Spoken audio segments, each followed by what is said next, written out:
स्वागत है दोस्तों मेरे इस कड़ी में। आज हम आरक्षण के बारे में बताने जा रहे हैं, किस प्रकार से इसकी शुरुआत हुई और कहां जाकर रुकी है।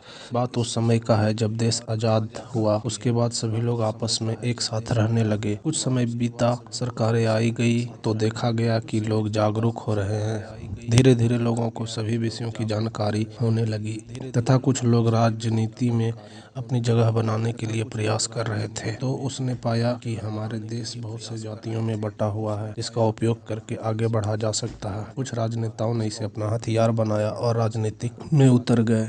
1931 के बाद की जनगणना में गैर अनुसूचित और अनुसूचित जनजाति के आंकड़े जमा नहीं किए गए, लेकिन मंडल आयोग ने 1931 के जनगणना के आधार पर अनुमान लगाया कि यह 52% तक होगा। बस क्या था, वहीं से हुआ खेलों का शुरुआत। संविधान लिखे जाने के बाद से लोगों में आरक्षण को लेकर इतनी असंतोष नहीं थी। ज्यादातर लोग चाहते थे कि यह एक अच्छा कदम है, पिछड़े परिवार को आगे बढ़ाने का मौका मिलेगा। लेकिन मंडल आयोग आने के बाद लोगों में असंतोष फैलने लगा, क्योंकि मंडल आयोग में अपने संख्या में आधे होने का फायदा उठाने लगे और अपने जातियों में आरक्षण का दायरा बढ़ाने का दबाव बनाने लगे। उन लोगों ने अपने सरकार को बनाए रखने के लिए ओबीसी को 25 से बढ़ाकर 31% और अनुसूचित जाति जनजाति के लिए 16 से बढ़ाकर 18% कर दिया। ओबीसी लोगों की हिस्सेदारी राजनीतिक पार्टियों में अधिक, या कह सकते हैं कि 90% थी। इस कारण फैसला लेने या सरकार पर दबाव बनाने में कोई परेशानी नहीं होती थी। अधिक से अधिक लोग इसका फायदा उठा सके, इसके लिए उन लोगों ने आरक्षण का लाभ उठाने के लिए वार्षिक आय सीमा 9,000 कर दिया। इसका पुरजोर विरोध हुआ तो सरकार ने फैसला वापस तो ले लिया, परंतु आरक्षण का प्रतिशत 50 कर दिया। इसके कुल आरक्षण का प्रतिशत 68 हो गया। तब से आज तक सरकारें आते जाते रही और आरक्षण का प्रतिशत भी घटता बढ़ता रहा, पर इसका प्रारूप नहीं बदला जा सका। आज स्थिति यह है और मांगे भी हो रही है कि इसको जाति विशेष से हटाकर आर्थिक आधार पर लगाया जाए, परंतु समस्या वही पुरानी है। अपने फायदे देखने वाले लोग और राजनीतिक पार्टियां इसे समय के साथ सही बदलाव होने नहीं देना चाहते,